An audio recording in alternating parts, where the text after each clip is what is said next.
On this episode of Newt's World, in his new book, Right-Wing Revolution, How to Beat the Woke and Save the West, Turning Point USA founder and CEO Charlie Kirk drags wokeism out of the shadows and details the exact steps needed to stop its toxic spread. Wokeism has already seeped into every aspect of American society. Now Charlie looks to inform and prepare every reader for the coming confrontation against one of the most existential threats the United States has ever faced. Here to discuss his new book, I'm really pleased to welcome my guest, Charlie Kirk. He is the CEO of Turning Point USA and the host of The Charlie Kirk Show.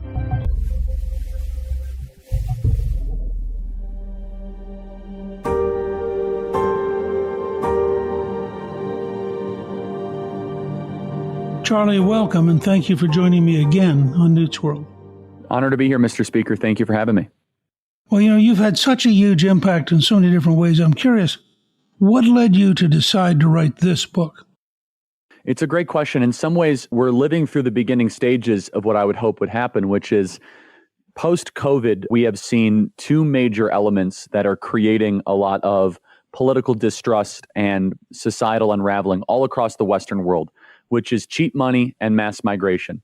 And those two things, when they are abused, create almost a revolutionary impulse. And my fear, Mr. Speaker, is that because of the lack of home ownership, because of the lack of property ownership with our nation's youth in particular, that they're going to be clamoring for a left-wing revolution at some point. However, thankfully, we're seeing in parts of France, we're seeing in parts of Germany, parts of Netherlands, Belgium, we saw it in Argentina and El Salvador, that there's actually a need or a cry amongst the working men and women of the West to course correct, to go back to the type of country that we had in the late 80s and early 90s, where homeownership was not something that was at a grasp for most young people, where getting married and having children was an achievable thing for most people in the West. And so I talk about in this book the threat of who the woke are, what do they believe, what do they represent? And then I make an argument that we need to, as American patriots, be very clear about the type of country we want to live in, but also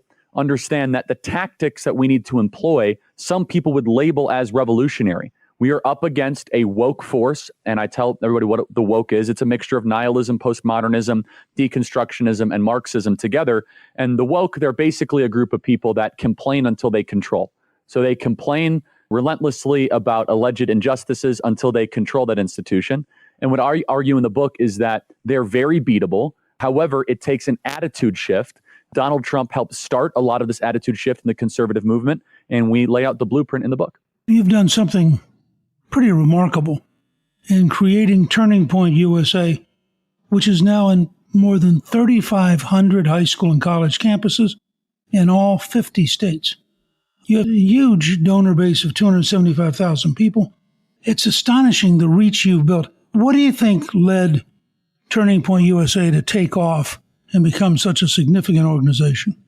Well, I'm a very religious person. So first, glory be to God that he blessed our organization and this movement the way he has. And so I give credit and praise to him. Secondly, Mr. Speaker, it was the right place, right time. It was lightning in a bottle. We were growing back in 2014, 2015, but until Donald Trump came, we did not really have the impact or the size of the infrastructure that we have now. And to his great credit and to Don Jr.'s credit, they believed in us. And we went from a small organization to a prominent organization in a very short period of time.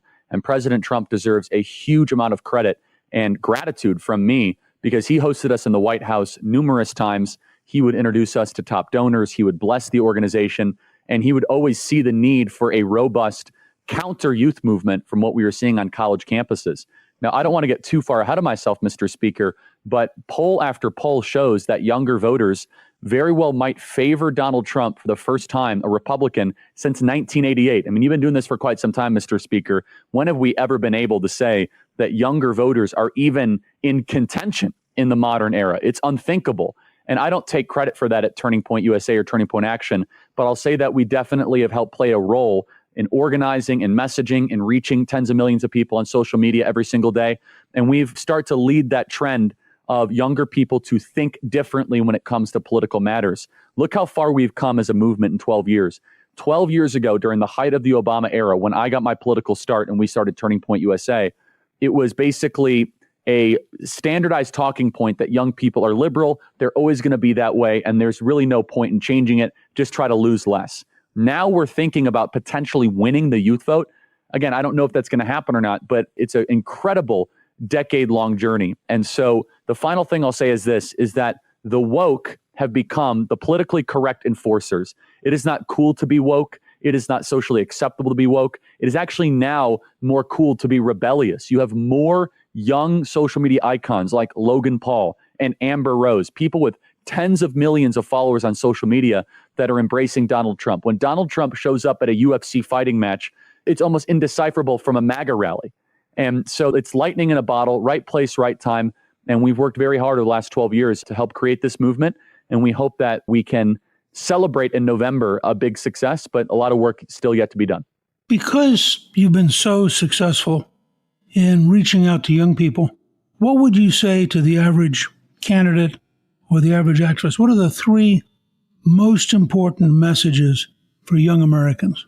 It's a great question, Mr. Speaker. I'll keep it easy. They're the three M's, and it is mortgage, mating, and marriage. Those three things. So I'll go with 1, 2, 3. And by the way, in the 1990s, when you were a terrific speaker, young people never used to have to think about these three things. It was, if you did the right things, these would be in your grasp. So let's first start with getting a mortgage.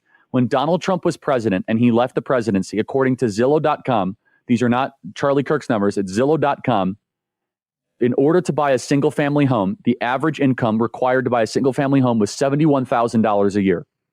Now, when Joe Biden is president, it's $125,000 a year.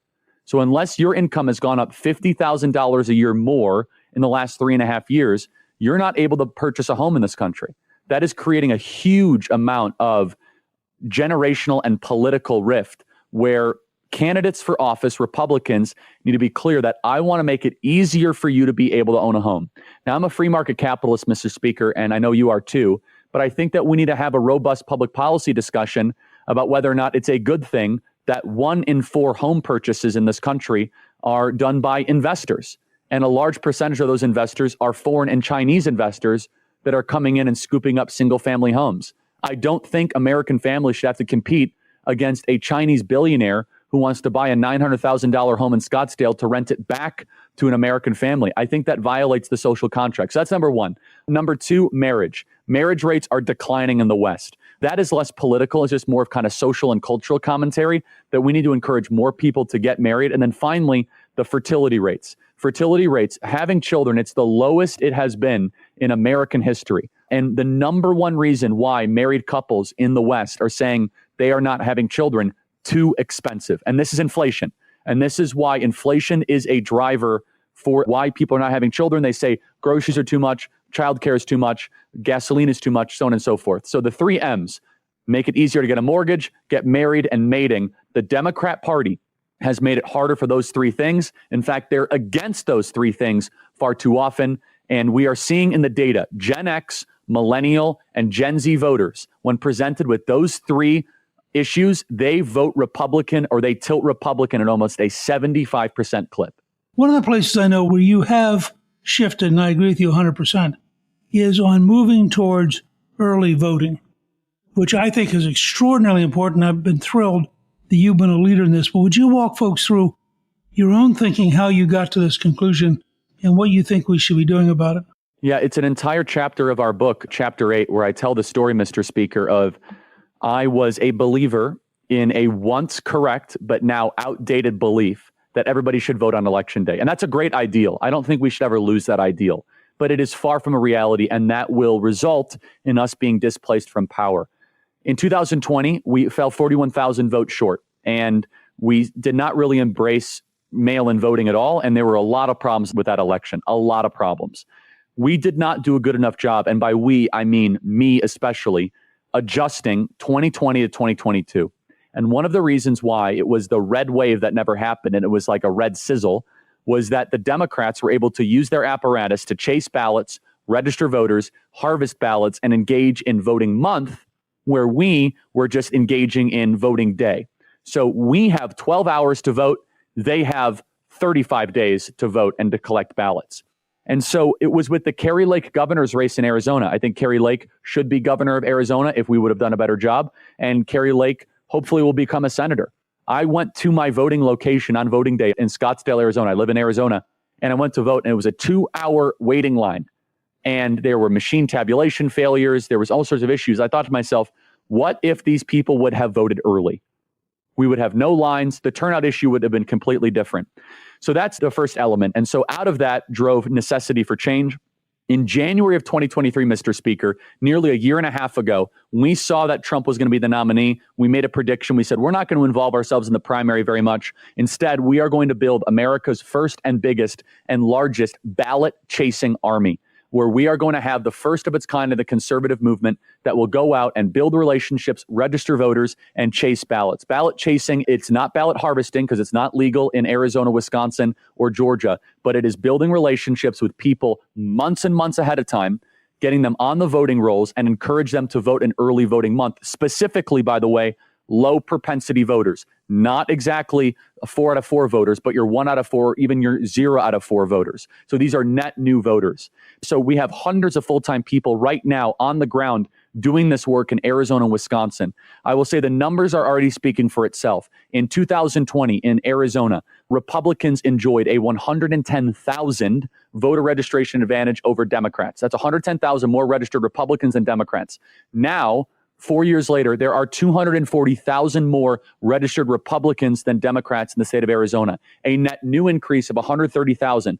So Arizona is getting redder, not bluer. Now, I'm not taking only credit for that, but we do have hundreds of people in the streets registering voters every day, which is obviously playing a big difference, registering thousands and thousands and tens of thousands of new voters. Now, one final thing I'll say, Mr. Speaker, and it is a cautionary tale, and I hope you'll bring this message on all of your interviews because you have a very, very big following. The best news of the 2024 election is also the most dangerous news. For the first time in my lifetime and your lifetime, the less likely you are to vote, the more likely you are to support the Republican candidate, Donald Trump.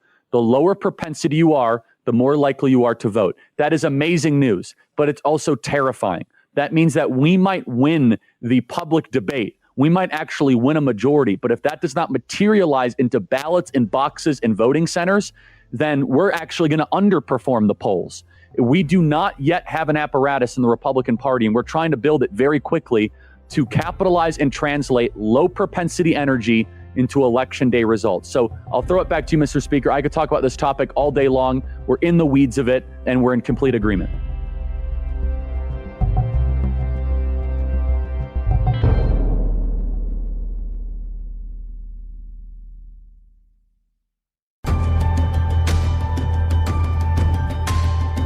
This is a very important transition.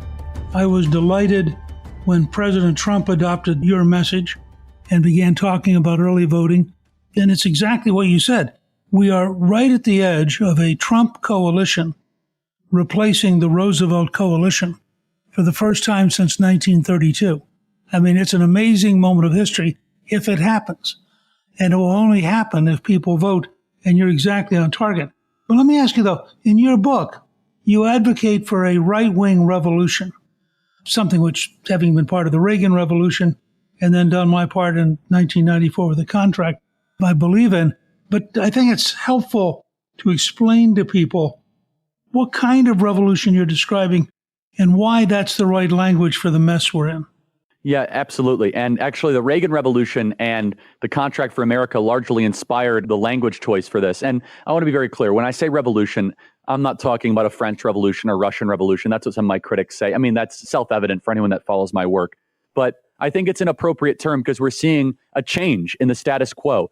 It is a recentering of the country, and it becomes with a couple non-negotiable, irrefutable political principles, which is we are not going to put up with rising crime and defunding the police. That's number one. We're going to build a coalition that does not put up with that. Number two, we believe in the parent-adult-child distinction, that we're not going to allow our children to be preyed upon in our school system, and that we are not going to allow this graphic curriculum that transcends income and racial lines. And the third and fourth element of this, which I think is very important, and it plays consistent with Donald Trump's message of America First, is that we want leaders that care much more about the well-being of the forgotten man and woman of this nation than some sort of ideological abstraction that some central planner in DC or some bureaucrat might be floating.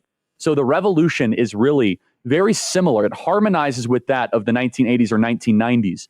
I'll go back to how I started. It is a rejection and a repudiation of mass migration and cheap money. Otherwise, saying that immigration and inflation, the two I's, which are polling at the top levels of the top issues and concerns of the 2024 election, they must be soundly rejected and then reformed. And so the North Star of the revolutionary movement that we talk about here in Right Wing Revolution is that step one, we must defeat the people that have done this, which is the woke, the Marxists. And then number two, we must build a country that we can all recognize. I would actually love a country, Mr. Speaker, that I grew up in where politics was not the most important thing all the time, where you could have a Democrat neighbor and you could go to dinner with that person. I miss that country. I mean that sincerely. This book is not a hyper-partisan book in the way that people might think, where we want to salt the earth with our enemies, as some people on the left would say. No, instead, we want to get back to a decent and ordinary America where the radical fringes of the left are put back into San Francisco and New York where they belong, and they're no longer within all of our institutions. So I think that answers your question mainly and mostly, but the West will not be saved by its own. It's going to take decisive action from millions of patriots across the country. You have a fascinating phrase. You say that the political battle in America isn't just a battle over policy, but it's an advertising battle. Walk us through what you mean by it. I talk about this in great detail in the book, which is that if it was just a policy discussion, we would win every single election. Our policies are better. And we know that, by the way, based on the movement of people in the states. People are leaving California. People are leaving Illinois. They're going to Arizona. They're going to Texas. They're going to Florida. However, in the policy debate, it becomes an advertising campaign. And Democrats are just better at this. They run Hollywood. They run the social media campaigns. And we are starting to get better at this as conservatives. We're becoming far more competitive on social media. We're becoming far more competitive on digital media. And the advertising campaign that the Democrats have launched is one that is starting to wane in its effect. And this is why they hate Donald Trump. Is there anybody better at marketing or advertising in the modern era than Donald Trump? Of course not. His message penetrates communities that have never heard it before. He's building a new coalition. And so we talk about this in the book in a couple instances. They hate Donald Trump because he has brought mass marketing media to the Republican Party that otherwise we were never able to do that. And this is why you're seeing this new multiracial, multi-generational coalition being built of blacks, Hispanics, white working class, Asians, that Republicans never would have stood a chance to do that. The worry and the concern, though, is that we might actually be losing some higher propensity voters in the baby boomer demographic. So we have to do a little bit better in those demographics, and we talk about that in the book as well. If we're able to do a little bit better with baby boomers than polling suggests and run up the score in the rural parts of the country as well as build this new coalition, that is, as you say, a new Roosevelt coalition that could put the Democrat Party extinct almost permanently. What do you think has to be done to win back or to reassure the more higher propensity voters who are currently worried about Trump? It's a great question. I'm sure you see it in the polling too. I get a lot of hate mail on my radio show because whenever I say baby boomers, they think I'm insulting all baby boomers. I'm not. There are some very wonderful baby boomers out there. Here's my current hypothesis, Mr. Speaker, and I'd love your thoughts on it. It's that baby boomer senior citizen voters, time and time again, will vote for the status quo. They do not necessarily want upheaval or revolutionary change. They want to vote for a small c conservative option. The way that Joe Biden is presenting himself in the propaganda television advertisements is actually as a small c conservative. Vote for me. I'll keep everything the same. I'm not going to have upheaval. And Donald Trump, he's the guy that's going to change everything, and he's the chaos candidate. And so my opinion is that the way to win them back is to demonstrate that Joe Biden is the chaos candidate, that Donald Trump is actually stability of no new wars and stopping the invasion. And we see this in some of the polling where older voters who are higher propensity, their concerns of Trump is that he's not presidential, he's always full of drama. You've heard it many, many times. And so we need to now play offense and show that the border is obviously not secure, and that is full of upheaval. When I am around our core Turning Point group of students, our 8,000 in Detroit that we have, they want upheaval. They think the country's not working for them. They want change in DC. They want to drain the swamp. When I speak at the villages, for example, which I love, the villages, it's a different message. They want calmness and serenity, and they want predictability. And so I think we must understand that Biden's messaging has been, of course, deceitful and treacherous, but he's trying to make himself seem as a small c conservative candidate. and Donald Trump is the upheaval. You are not going to change a 75-year-old individual's view of the world. They're not going to want revolutionary change. They want their Social Security protected, Medicare protected, understandably. But also, we must make Donald Trump seem as the stable candidate, which he is, and Joe Biden as the frenetic one.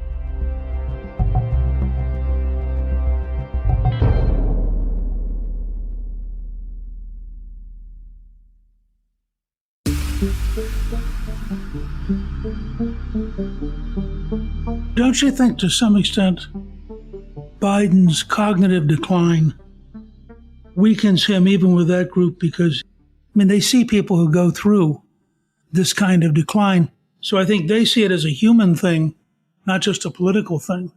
At least I get that impression that there are a lot of people beginning to say, I think the last number I saw, 67% of the country doesn't think he could possibly make it through 4 more years. I'm one of those people. I don't know if he can make it through 4 more months at the rate he's going right now. I don't know. I've seen mixed opinions on this. I think it's important the way we talk about it. If you want to win higher propensity older voters, we can't be cruel about it. I think that's very important because there very well might be a concern that, some of those individuals might one day have to deal with that issue. And it's understandable. It's a sad state of affairs. But if we don't solve our higher propensity problem a little bit, I'm afraid we're not going to have enough low propensity to be able to turn out. That's my biggest concern. And I see it reflected in the polling. According to the Fox News poll, and I think it was kind of a bad poll, to be honest, there were some numbers that made no sense. For example, they had Joe Biden winning rural voters. That's not going to happen. Okay. Joe Biden's not going to win the rural vote in this country. But it showed that Donald Trump was performing 17 points worse with baby boomer voters than he did in 2020. Now, there's a lot of time to make up with that. I think the convention is going to help a lot. And here's the good news. Baby boomers are the easiest to bring home back into the Republican Donald Trump column of any voters at your disposal. Amazingly, younger voters and black voters and Hispanics are the hardest of all of them that are able to do it. And finally, I think there is some skepticism and unease amongst some baby boomer voters that Donald Trump being a convicted felon. I think we have to navigate that, Mr. Speaker. We can't dismiss it. When I deal with younger voters, they couldn't care less. You know what they say? I want to be able to own a home. Give me the felon. It's not even a thing. An 80-year-old voter might say, oh, well, I was raised in a country where if you're a felon, that's a big deal. And I'd love your thoughts on that. I don't know how quite yet to navigate that, to be perfectly honest. My basic approach is to say it was a fake conviction, just as there's fake news, and that if I thought he was a genuine felon, I'd be bothered. It was a fully rigged jury. If you looked at the judge's instructions, a good friend of mine who's a very good lawyer and a very hardcore Trump person said to me, if I'd been serving on the jury and the judge gave me those instructions, by definition, I would have voted guilty. Because the instructions basically set it up so that there was no way to get out of it except to say he's guilty. I think the entire process, you've had this absurdity that the appeals court in New York has upheld an open-ended gag order. So the Biden campaign gets to run commercials attacking Trump as a felon. Biden gets to run around the country describing him as a felon. But Trump has a gag order. Now, how's he going to go into a debate? Is he going to sit there and think, gee, am I allowed to say this or not say this? This is insanity. So my basic position with most people is you have never seen a presidential candidate, nominee of a party, former president, who has been under this kind of assault. And you've got to decide, are you comfortable living in a country where they could do it to you? Because if they can do it to a billionaire former president, they can do it to you. And if you don't want them to do it to you, you'd better stop them from doing it to him. That's my basic argument. I find most people, once you put it in context, most people think that this whole thing is wrong. We, the people, get to decide who the president is, not the judges and the lawyers. You've raised an important point. I do think we tend to forget, and I say this as somebody who obviously is substantially older than most of your members, different generations and different age groups have different rhythms and different approaches. So you get much more risk-taking among the young. You get much more caution among the older. You've got to think through getting messages organized in a way that both groups can be comfortable. And that's one of the challenges for Trump. Right now, he's actually doing better with the community that Republicans have always failed with. And now we might have to adjust a little bit and play into that caution And that's where the VP selection comes in. That's where that whole conversation, I think, matters. But again, in some ways, usually the Republican race usually goes, you have a base of the cautionary voters and you try to win over the younger.